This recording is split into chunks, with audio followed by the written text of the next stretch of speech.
بسم الله إن الحمد لله نحمده ونستعينه ونستغفره ونعوذ بالله من شرور أنفسنا وسيئات أعمالنا من يهده الله فلا مضل له ومن يضلله فلا هادي له أشهد أن لا إله إلا الله وحده لا شريك له وأشهد أن محمدا عبده ورسوله الذي لا نبي ورسول بعده. Assalamualaikum warahmatullahi wabarakatuh. Allah Ta'ala berfirman, Ya ayyuhalladzina amanu taqullaha haqqa tuqatih wa la tamutunna illa wa antum muslimun. Hai orang-orang yang beriman, bertakwalah kepada Allah Subhanahu wa Ta'ala dengan sebenar-benarnya takwa, dan jangan sekali-kali kalian mati melainkan dalam keadaan berserah diri kepada Allah Ta'ala. Ikhwani fiddin, a'azanillahi wa iyyakum. A'azanillahu wa iyyakum. Kita pada hari ini insyaallah ta'ala masuk pada buku yang kedua dari adab Islam yang sahih. Kita akan masuk adab yang ke-19, yaitu terkait adab berbicara. Adab berbicara ini sangat penting untuk kita pelajari. Hasan Al-Basri pernah mengatakan, belajarlah diam sebagaimana engkau belajar berbicara. Jadi ketika kita semenjak kecil belum bisa bicara, diajarkan oleh orang tua kita, kemudian diajarkan adab-adabnya juga oleh orang tua dan oleh guru-guru kita. Ketika beranjak dewasa, justru kita harus belajar bagaimana untuk diam. Harus belajar bagaimana menahan bicara kita. Dan insya Allah Ta'ala pada malam hari ini yang akan kita bahas. Yang pertama, pembahasan dari adab dalam berbicara, yaitu tidak berbicara kecuali perkara yang baik atau diam. Yang pertama adalah tidak berbicara melainkan perkara yang baik atau diam. Imam Bukhari dan Imam Muslim meriwayatkan dari Abu Hurairah radhiyallahu anhu an Rasulillah sallallahu alaihi wasallam, dari Rasulullah sallallahu alaihi wasallam, beliau bersabda, qala man kana yu'minu billahi wal yawmil akhir. Nabi di sini menyertakan barang siapa yang beriman kepada Allah dan hari akhir. Allah sertakan keduanya sekaligus. Kenapa? Ketika kita hanya mengimani Allah saja tanpa mengimani hari akhir, atau Allah tanpa atau di sini kita tahu suatu hukum akibat dari perbuatan dosa, tapi kita tidak meyakini balasan di hari akhir, maka itu ada sesuatu yang kurang dari iman kita. Nah, di sini Nabi Sallallahu Alaihi Wasallam menyatakan barang siapa yang beriman kepada Allah dan hari akhir, agar apa? Agar dengan disebutkannya hari akhir ini membuat kita semakin yakin, semakin yakin akan apa yang disabdakan oleh Nabi Sallallahu Alaihi Wasallam. falyakul khairan. Hendaknya apa? Seseorang itu berkata baik. Falyakul khairan, ya. Aw liyasmut, atau diam.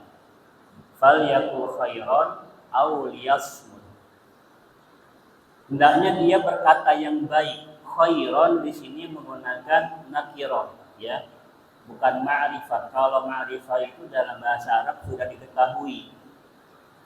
Yang baik itu apa saja? Kalimat-kalimat yang baik apa saja? Misalkan zikir. Itu kalimat yang baik. Ya kan? Dari lisan kita. Tapi di sini disebutkan khairan dengan nakirah. Tidak diketahui. Ya. Maksudnya yang mana? Kalimat yang baik itu. Khairan. Nah, jadi di sini masih umum. Aw liyasmut, atau dia diam. Wa man kana yu'minu billahi wal yawmil akhir falyukrim jarahu. Dan barang siapa yang beriman kepada Allah juga hari akhir, hendaknya dia memuliakan tetangganya. Wa man kana yu'minu billahi wal yawmil akhir falyukrim dhaifahu. Dan barang siapa yang dia mengimani Allah dan hari akhir, hendaknya dia memuliakan tamunya. Dari hadis ini kita mendapatkan 3 faidah untuk kita lakukan. Ya. Yang pertama, kita hendaknya menjaga perkataan yang baik. Kita tidak mengeluarkan kata-kata yang buruk kepada orang lain. Falyakul khairan, untuk mengatakan yang baik. Di sini kita menjaga perasaan orang dari ucapan kita. Apabila ucapan kita ternyata mampu menyakiti saudara kita, teman kita, awliyasmut, atau diam saja, ya, atau diam. Terlebih pada saat ini, ya, masa media sosial, hal-hal yang viral begitu mudah untuk kita dapatkan, ya, sehingga jari jemari kita ini begitu gatal untuk ikut berkomentar. Ya, apakah kita ikut menghujat, apakah kita ikut mendoakan, ataukah kita diam? Ya. Jadi kita diuji. Ya. Jari-jari kita akan menjadi cobaan kita terberat di akhirat nanti. Postingan kita, ya kan, pada hal-hal yang viral, itu sangat gampang sekali kita untuk mengetik, terbawa emosi, ikut share, ya kan, ikut berkomentar. Falyakul khairan aw liyasmut, katakan yang baik atau diam. Ya. Maka tadi di awal disebutkan Imam Hasan Al-Basri, ya, telah memperingatkan kita hendaknya seseorang itu dia belajar diam sebagaimana ia belajar bicara. Karena untuk diam itu sangat susah, butuh dilatih. Terlebih kita memiliki kemampuan untuk berbicara, memiliki kekuasaan untuk berbicara. Untuk diam itu sangat susah, butuh latihan, butuh kesabaran. Contoh kita kepada anak kita, ya kan, anak berbuat kesalahan, ya, kita punya kuasa. Apakah kita mau mukul, atau mau membentak, atau mau menasihatinya dengan pelan, ya kan, atau mau mendiamkan dulu. Secara manusiawi kita apa? Marah. Kalau anak kita berbuat kesalahan, marah, bermain tangan, bermain kaki. Dan itu butuh latihan. Ya. Makanya di sini dalam hadis ini Nabi SAW menyebutkan beriman kepada Allah disertakan dengan beriman kepada hari akhir, bahwa dampak dari bila kita menyelisihi Kalau kita berbicaranya salah kepada orang lain, tidak bisa diam, kita berbicara kotor, kita tidak memuliakan tamu, ya kan? Kemudian juga kita menyakiti tetangga, apa? Ada dampaknya di akhirat, ya kan? Kita bisa dituntut apabila kita menyakiti saudara kita, ya.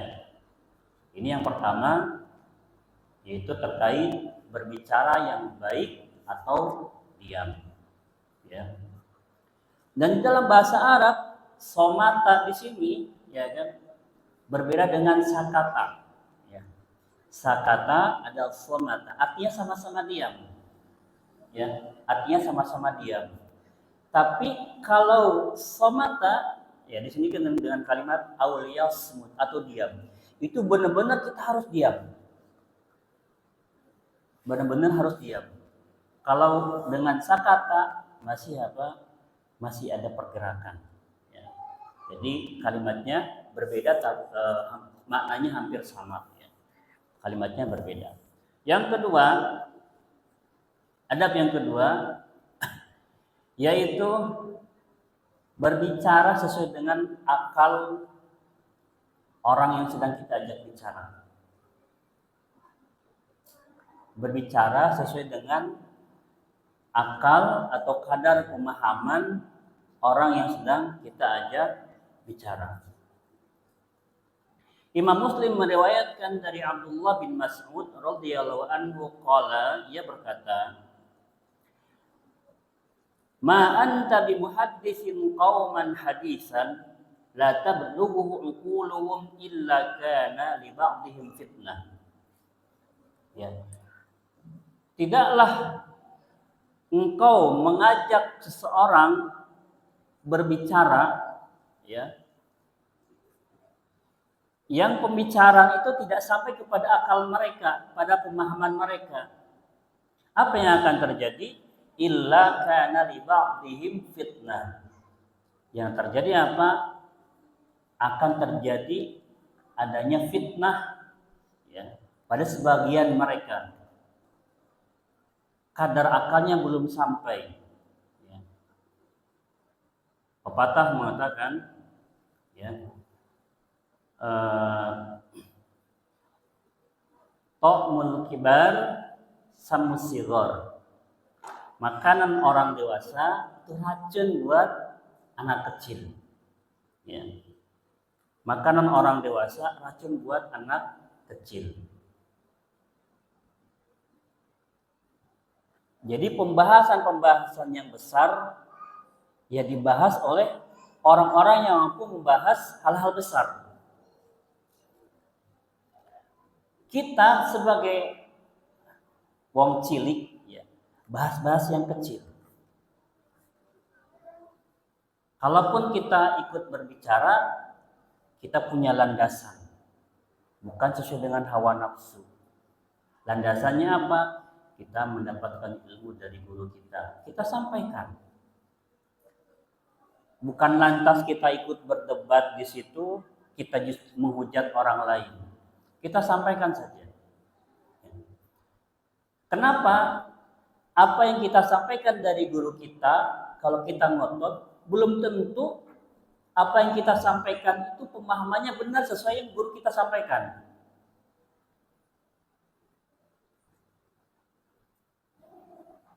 Ya. Makanya di sini disebutkan kata Abdullah bin Mas'ud, jika kamu berbicara kepada suatu kaum tentang suatu perkara, suatu pembahasan, yang pembahasan tersebut tidak sampai kepada akal mereka, kepada pemahaman mereka, maka melainkan akan terjadi suatu fitnah. Fitnah di sini apa? Kesesatan, kebingungan. Ya. Contoh dalam materi belajar bahasa Arab. Ya.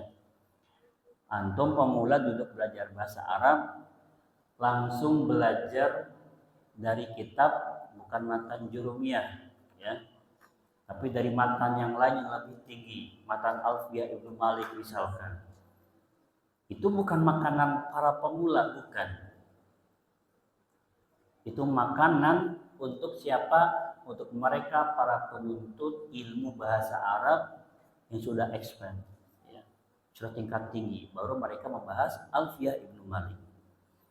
Atau di dalam matan fikih, ya, di dalam matan fikih juga sama. Belajar fikih, tiba-tiba kalau dalam mazhab Imam Ahmad, ya kan ada urutannya juga. Ini tiba-tiba langsung ke matan Zadul Mustaqni. Ya, padahal ada urutannya. Yang paling bawah adalah matan Akhsar Al-Mukhtasarat. Tingkatan selanjutnya ada Dalil Talib. Baru di atasnya lagi ada Zadul Mustaqni. Ini loncat, ya, loncat dari bawah sampai ke atas. Dari Zadul Mustaqni nanti ke Bidayatul Mujtahid. Kalau ingin mendalami seluruh mazhab. Atau kita pemula langsung beli buku Bidayatul Mujtahid, ya, 4 mazhab. Wah, kita baca itu bukan makanan kita, ya. Jadi ketika kita belajar itu, kita pahami, pasti yang ada apa? Tersesat kita akan salah memahami. Atau dalam mazhab Syafi'i, ya, antum ingin belajar fikih langsung beli kitab Al-Um. Ya, Masya Allah itu berjilid-jilid. Antum beli. Nah itu, jadi ada tingkatannya. Ya, ada tingkatannya. Kalau kita berbicara kepada orang lain, maka kita harus sejajarkan. Kita lebih tinggi, mereka lebih bawah. Berarti kita sejajarkan pembahasannya. Dosen boleh bicara dengan bahasa-bahasa inteleknya, ya. Tapi tidak kepada orang awam dengan bahasa intelek. Nanti mereka bingung. Ya, jadi harus bahasa itu disesuaikan dengan orang yang sedang kita ajak bicara. Yang ketiga yaitu mengulangi pembahasan pembicaraan sampai berkali-kali. Imam Bukhari meriwayatkan dari Anas radhiyallahu anhu anin Nabi sallallahu alaihi wasallam, dari Nabi sallallahu alaihi wasallam, annahu kana idza takallama bi kalimatin a'adaha thalathan. Beliau kalau berbicara suatu pembahasan, ya, suatu tema, beliau mengulangnya sampai 3 kali. Poin pentingnya itu. Hatta tufhama anhu, sampai dipahami oleh orang yang sedang diajak bicara tadi. Wa idza ata ala qaumin fasallama alaihim sallama alaihim salasan. Dan apabila beliau datang ke suatu kaum, beliau menyampaikan salam kepada mereka juga 3 kali. Mengapa kita harus sampai mengulang ke-3 kali? Pengulangan 2 kali. Agar apa? Kadar pemahaman, ya, si orang yang sedang kita ajak bicara itu semakin kokoh. Kita juga bisa menguji pemahamannya. Ya. Bisa jadi ketika kita berbicara, dia sedang kurang fokus, ya kan?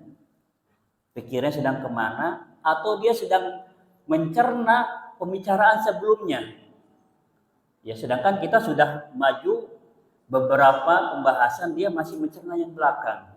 Diulangi lagi sedikit poin utama yang sedang dibahas itu. Diulang lagi, dikaitkan lagi dengan pembahasan yang tadi. Sehingga apa? Dengan pembicaraan tadi, pengulangan itu membuat orang yang sedang kita ajak bicara, ajak diskusi, dia akan benar-benar paham. Ya. Ini metode bicara, metode pendidikan begini. Kita ngulang, kita senang kan kalau diulang lagi, oh iya. Gitu. Jadi Nabi senang mengulangi suatu pembahasan sampai 3 kali. Annahu kana idza takallama bi kalimatin 'adaha thalathan hatta tufhama anhu. Bahwa Nabi ketika beliau berbicara tentang suatu pembahasan, suatu kalimat, sampai beliau mengulangi 3 kali hingga dipahami kalimat-kalimat tadi. Dari Abdullah bin Amr radhiyallahu anhuma qala takhallafa Rasulullah sallallahu alaihi wasallam fi safarin safarnahu. Rasulullah pada saat itu tertinggal dalam suatu perjalanan yang kami ini, kata para sahabat, sama-sama safar dengan beliau. Jadi para sahabat sudah mendahului Rasulullah fa'adrakana wa qad arhaqna shalah.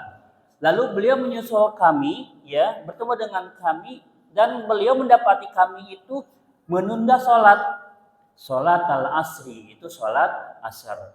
Wa nahnu natawaddau faja'alna namsahu ala arjulina. Kami pada saat itu langsung berwudu, ya, dan kami mengusap kaki kami, tumit di sini maksudnya. Fanada bi'a'la sauti. Kemudian Nabi memanggil mereka, para sahabat, dengan suara yang tinggi. Wailun lil aqabi minan nar marrataini aw salasan. 2 kali atau 3 kali. Ya. Wailun lil aqabi minan nar, wailun lil aqabi minan nar. Celakalah, ya, yang tumitnya itu tidak basah. Ya. Celakalah, ya, yang tumitnya itu tidak basah.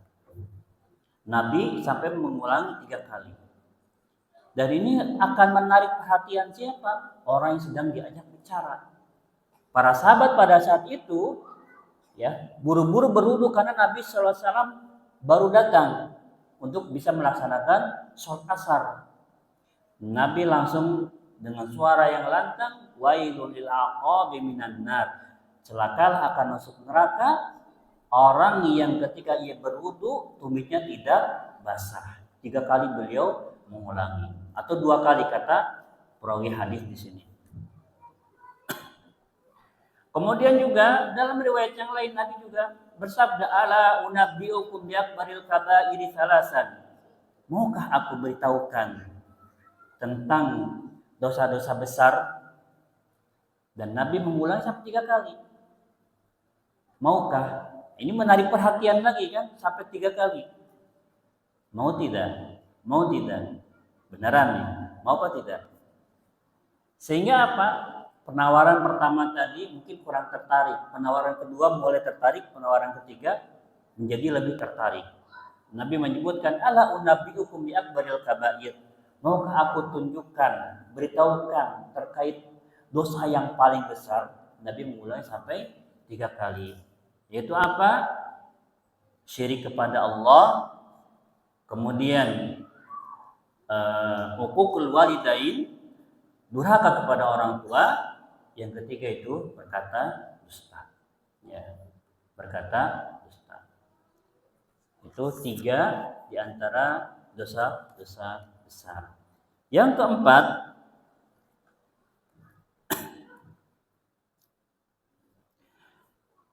yaitu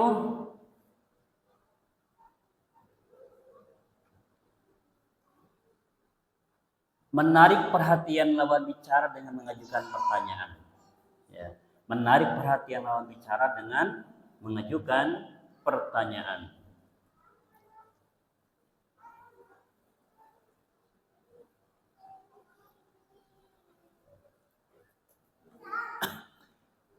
Imam Muslim meriwayatkan dari Abu Hurairah radhiyallahu anhu bahwa Rasulullah sallallahu alaihi wasallam ia bersabda, atadruna mal muflis? Ya. Atadruna mal muflis? Tahukah kamu, tahukah kalian siapa orang yang bangkrut itu? Ini metode Nabi dalam berbicara, dalam memberikan arahan, dalam mendidik. Ya, ini juga kita bisa terapkan pada anak-anak kita. Atadruna mal muflis? Antum tahu apa itu orang yang bangkrut? Para sahabat serempak menjawab, al muflisu fina la dirham lahu. Orang yang bangkrut di antara kita itu yaitu orang yang nggak punya dirham, wala mata', dan juga nggak punya perhiasan. Nah, itu dari siapa? Dari sisi pemahaman para sahabat. Orang yang bangkrut. Baru Nabi langsung menjelaskan, faqala innal muflisa min ummati ya'ti yaumal qiyamati bi sholatin wa siyamin wa zakatin. Nah, orang yang bangkrut dari umatku itu apa? Pada saat hari kiamat nanti ia datang dengan pahala salat, pahala puasa, pahala zakat, wa ya'ti qad syatama hadza. Tapi ia datang Membawa dosa apa? Karena ia mengutuk orang lain. Wa qadzafa hadza, dan dia menuduh orang lain. Wa akala mala hadza, dia memakan harta orang lain. Wa safaka dama hadza, dan dia menumpahkan darah orang lain. Wa daraba hadza, dia juga memukul orang lain. Fayu'ta hadza min hasanati wa hadza min hasanati fa in faniyat hasanatu qabla ayyuqdu ma alaihi ukhidha min khotoyahum. Ya.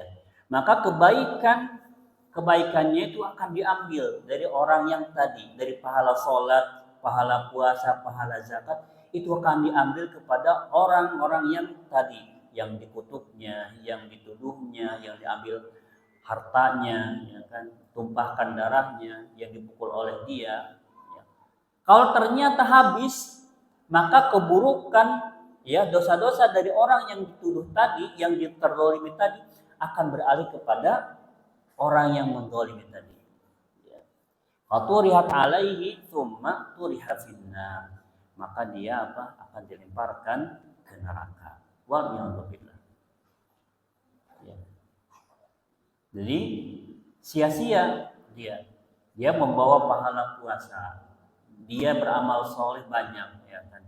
Dia banyak bersedekah, banyak melakukan puasa Senin Kamis atau puasa Daud. Tapi apa? Dia melakukan keburukan yang lain. Dia menuduh, ya kan? Dia berbuat keji. Dia juga membunuh orang lain. Dia memukul. Nah, akhirnya apa? Pahala-pahala tadi itu dialihkan kepada orang yang terzalimi. Kalau ternyata habis pahala itu, maka keburukan orang yang terzalimi akan dialihkan kepada orang yang menzalimi tadi. Kemudian ya tadi pertanyaan Nabi dengan apa? Atadruna mal muflis. Ya. Apakah engkau tahu siapakah orang yang bangkrut? Kemudian dalam riwayat yang lain ada lagi bagaimana Nabi mengajukan sebuah pertanyaan. Ya. Di sini disebutkan bahwa Rasulullah SAW pernah masuk ke suatu pasar dari sebuah tempat yang tinggi. Ya.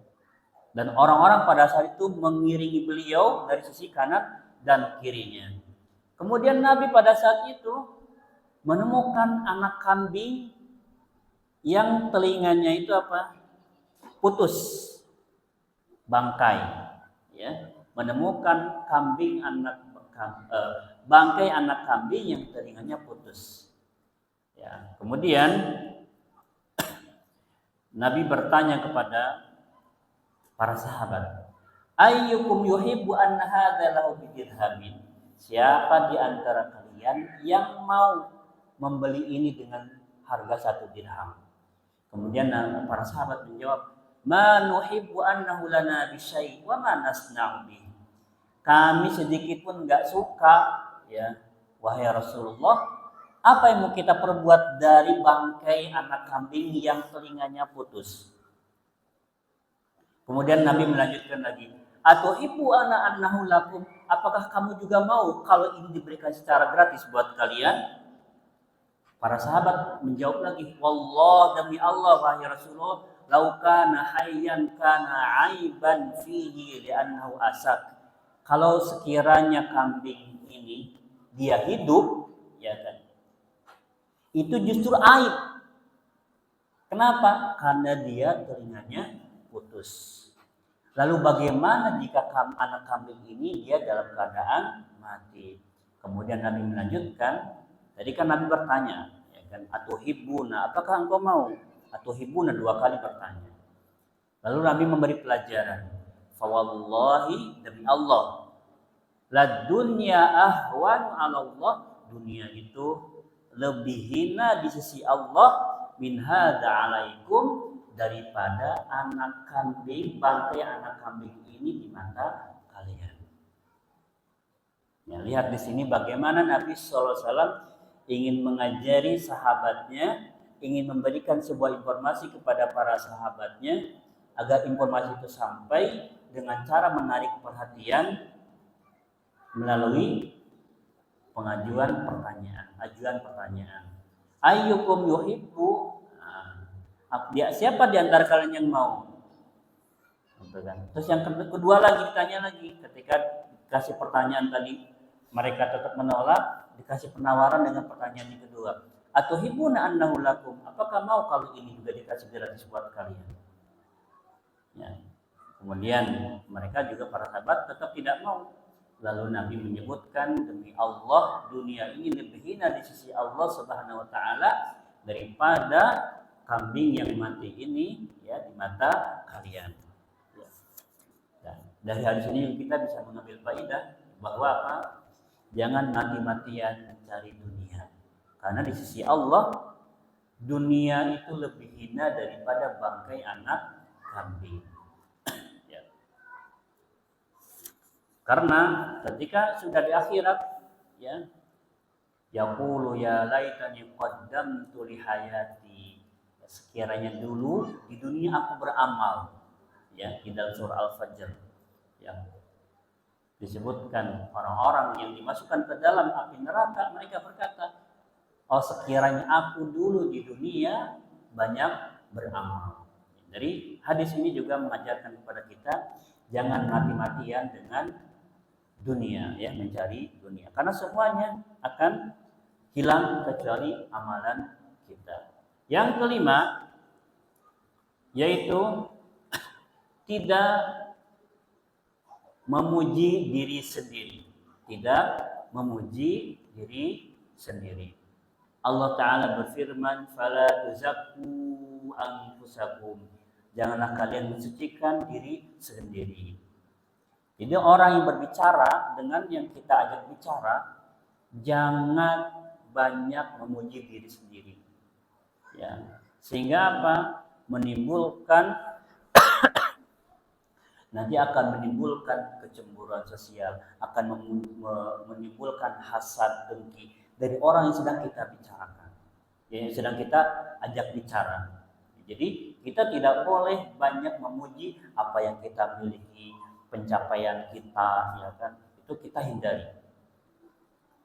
Kemudian di dalam hadis disebutkan dari Abi Bakrah radhiyallahu anhu qala asna rajulun ala rajulin min indan nabi sallallahu alaihi wasallam faqala wa ilaka qata'ta unuqa akhika. Ya, jadi ada seseorang yang dia tuh memuji orang lain, sahabat yang lain di sisi Nabi, memuji secara langsung ya. Kemudian di sini Nabi langsung berkata, "Wailaka qata'ta unuqa akhika." Celakalah kamu telah memutus leher saudara kamu. Mengulangi sampai 3 kali. Man kana minkum madihan la mahalata, lalu Nabi melanjutkan, siapa di antara kalian yang memang dia tuh harus memuji orang lain, falyaqul ahsibu fulanan. Ya, aku mengira si fulan ini begini-begini. Wallahu hasibuh wa la uzaki 'alallahi ahad. Ya. Dan aku tidak memujinya, mensucikannya ya, kecuali Allah yang lebih paham akan si orang tersebut. Ya. Itu. Jadi jangan sampai kita memuji diri kita sendiri dan juga jangan sampai kita memuji orang berlebihan yang orang sedang kita ajak bicara. Kenapa? Karena itu akan bisa menjerumuskan dia ke lubang apa? Sombong. Ya. Di sini Nabi kan secara langsung, wa ilaka qata'ta unuqa akhika. Jadi ketika memberikan pujian yang berlebihan itu seolah-olah seperti memotong leher saudaranya secara langsung. Yang keenam, kalau sekiranya dibutuhkan ya harus memuji diri sendiri karena ada orang yang berbuat zalim terhadap dirinya, maka itu tidak mengapa. Tadi larangan untuk memuji diri sendiri dalam berbicara.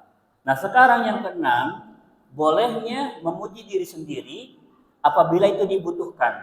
Ya, ketika ia dalam kondisi zalim misalnya, terzalimi misalkan. Suatu kali ya dari Abu Abdurrahman As-Sulami qala lamma khusira Utsman, suatu kali sahabat Utsman ini dikepung. Ya. Dikepung asyrafa alaihim fawqa darihi. Kemudian sahabat Utsman naik ke atap rumahnya untuk menemui mereka. tsumma qala, ya. Jadi pada saat itu ada kejadian fitnah, ya. Fitnah pada zaman Utsman bin Affan. Nah, orang-orang ini mengepung sahabat Utsman, mengepung rumahnya. Kemudian Utsman naik ke atap, menemui mereka. Kemudian Utsman berkata kepada mereka, "Udzakirukum billah, aku ingatkan kalian, ya. Aku ingatkan kalian dengan atas nama Allah. Hal ta'lamuna anna Hira hina intafadha." Ketika buah Hira itu berguncang. Qala Rasulullah, dan pada saat itu Rasulullah bersabda kepada buah Hira ini, "Usbut Hira, tenang Hira, tenang. Falaisa 'alaika illa nabiyyun aw siddiqun aw syahidun." Bukankah di atas kamu ini ada nabi, aw siddiq, Abu Bakar, aw syahid, itu sahabat Utsman. Di sini sahabat Utsman ingin menjelaskan kepada orang-orang yang mengepung, ya, bahwa pada saat itu sahabat Utsman sedang bersama Nabi. Ya, bersama Nabi. Kemudian orang-orang di sekitarnya menjawab, qalu na'am, ya. Kemudian sahabat Utsman melanjutkan lagi, qala udzakirukum billah, aku ingatkan kalian lagi nih atas nama Allah. Hal ta'lamuna anna Rasulullah qala fi jaisil usrah, apakah kalian tahu bahwa Rasulullah sallallahu alaihi wasallam dalam pasukan Al-Usrah, itu pada perang Tabuk, ia berkata, "Man yunfiqu nafaqatan mutaqabbalatan," siapa di antara kalian yang ingin berinfak untuk perang besok, "wan nasu mujhaduna mu'sirun," dan pada saat itu orang-orang kesusahan dan sengsara, "fajahaztu dzalikal jais," kemudian aku Utsman menyiapkan pembekalan untuk para pasukan untuk ke perang Tabuk. Kemudian orang-orang yang mengelilingi rumah Utsman, mereka menjawab, "Na'am, ya."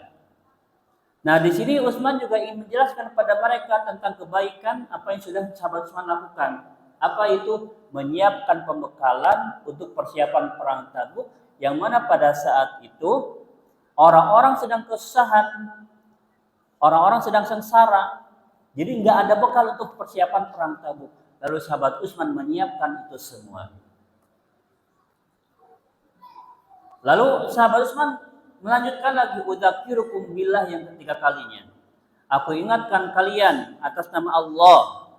Hal ta'lamuna, apakah kalian tahu, an-nabi rumah, bahwa sumur rumah, lam yakun yashrabu minha ahadun illa bitamanin. Faktatuha, tidak ada seorang pun yang berani minum dari sumur rumah ini, ya kan?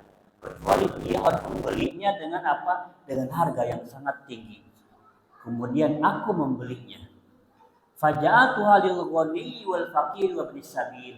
Lalu aku jadikan sumur rumah itu gratis untuk siapa? Orang kaya, orang fakir, juga orang-orang yang dia ibnus sabil.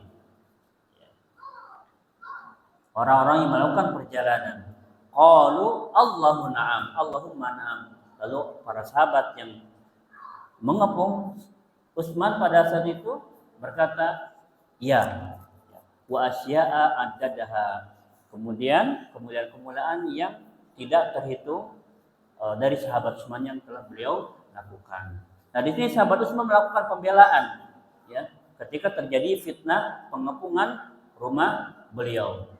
Ya, maka di sini bolehnya kita membela diri, kita menampakkan apa yang sudah kita lakukan kepada orang yang berbuat zalim kepada kita.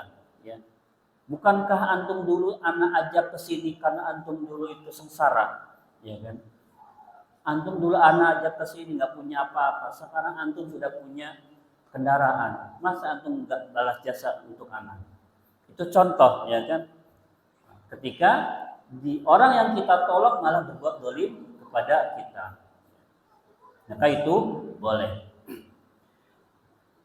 Kemudian yang ketujuh, menjaga lisan dari kalimat yang kotor meskipun dalam keadaan bercanda. Dari Abdullah bin Mas'ud radhiyallahu anhu, ia berkata, qala Rasulullah sallallahu alaihi wasallam, laisal mu'minu bit-ta'ani walal la'an. Tidaklah seorang mukmin itu dia itu pelaknat. Ya, penikam, mohon maaf. Bit-ta'an, dia penikam, walal la'an, dia juga bukan seorang pelaknat, walal fahishi, juga bukan seorang yang pelaku akhlak buruk, walal badi, juga bukan orang yang bicaranya kotor. Bicaranya kotor, bicaranya cabul, bukan. Seorang mukmin dia bukan penikam, bukan pelaknat, bukan pelaku akhlak buruk, dan juga bukan orang yang bicaranya itu cabul atau vulgar atau buruk. Badi di sini disebutkan. Jadi kita harus menjaga lisan kita walaupun dalam keadaan bercanda. Ya, walaupun dalam keadaan bercanda. Ini tidak boleh. Ini sering keceplosan ya dari kita. Dari kita sering keceplosan. Terutama kepada siapa? Teman yang biasa bercanda kepada kita. Itu biasanya keceplosan ini. Ya, semoga Allah mengampuni dosa-dosa anak dan antum sekalian. Kemudian yang ke-8 yaitu meninggalkan perdebatan. Meninggalkan perdebatan.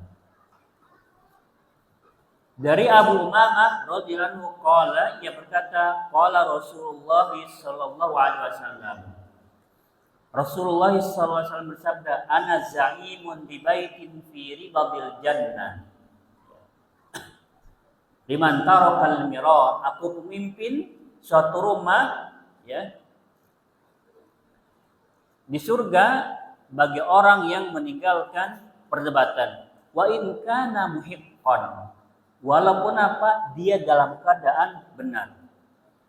Wa bi baitin fi wasatil jannah, dan sebuah rumah di tengah surga yang tadi di surga yang paling tinggi ya. Di surga yang rendah, mohon maaf. Agak sedikit luar dia. Ini bagian tengah surga. Wa bi baitin fi wasatil jannah liman tarakal kadzib. Dan aku pemimpin di sebuah rumah di tengah surga bagi orang yang meninggalkan dusta, wa in kana mazihan, walaupun dia sedang bercanda. Wa bi baitin fi ala jannati liman hassana khuluquhu, dan aku pemimpin sebuah rumah di surga yang paling tinggi liman hassana khuluquhu, bagi orang yang baik akhlaknya. Jadi dari hadis ini kita mendapat faedah untuk apa? Meninggalkan perdebatan yang memang tidak ada faedahnya buat kita. Karena yang namanya debat ya, itu akan mengeraskan hati ya. Tapi kalau dari debat itu untuk mencari titik temu, titik kebenaran, titik solusi, maka itu diperbolehkan. Tapi kalau yang ada terjadi adalah debat kusir, yang ada apa? Nanti akan keluar kalimat-kalimat cacian ya, kalimat celaan. Nah, ini yang dihindari. Makanya di sini disebutkan liman tarakal mira, meninggalkan debat. Karena debat seperti ini bukan malah mencari kebenaran, justru malah akan menimbulkan cacian makian. Yang ada nanti keluarlah sifat-sifat buruk di antara kedua orang yang sedang berdebat. Kemudian yang ke-10 ya, ayat yang ke-9 mohon maaf, yaitu tidak menggunakan panggilan yang buruk ya. Tidak menggunakan panggilan-panggilan yang buruk kepada orang yang sedang kita ajak bicara, yaitu wala tanabazu bil alqab pada surah Al-Hujurat. Itu jangan kalian memanggil dengan panggilan yang buruk yang tidak disukai oleh saudara kita ya, yang sedang kita ajak bicara. Jadi tidak boleh menggunakan panggilan-panggilan yang buruk. Gunakan panggilan yang ia senangi ya, yang ia senangi. Dan jangan sampai orang yang kita ajak bicara itu karena sudah kebiasaan dengan panggilan buruk, dia dipaksa untuk ridho ya. Dipaksa untuk ridho. Biasanya dari teman kecil itu kan, ada panggilan-panggilan buruk ya. Dia menjadi ridho karena sudah terbiasa, dipaksa ridhonya dengan panggilan buruk itu. Tapi kita berusaha Kalau kita sudah paham, kita harus memanggil panggilan yang baik. Baik, itu saja mungkin pada malam hari ini. Sudah selesai pembahasan kita terkait adab berbicara, dan insya Allah Ta'ala minggu depan kita akan belajar adab yang ke-20, itu adab dalam bertamu. Subhanaka Allahumma bihamdika asyhadu an la ilaha illa anta astaghfiruka wa atubu ilaik. Assalamualaikum warahmatullahi wabarakatuh.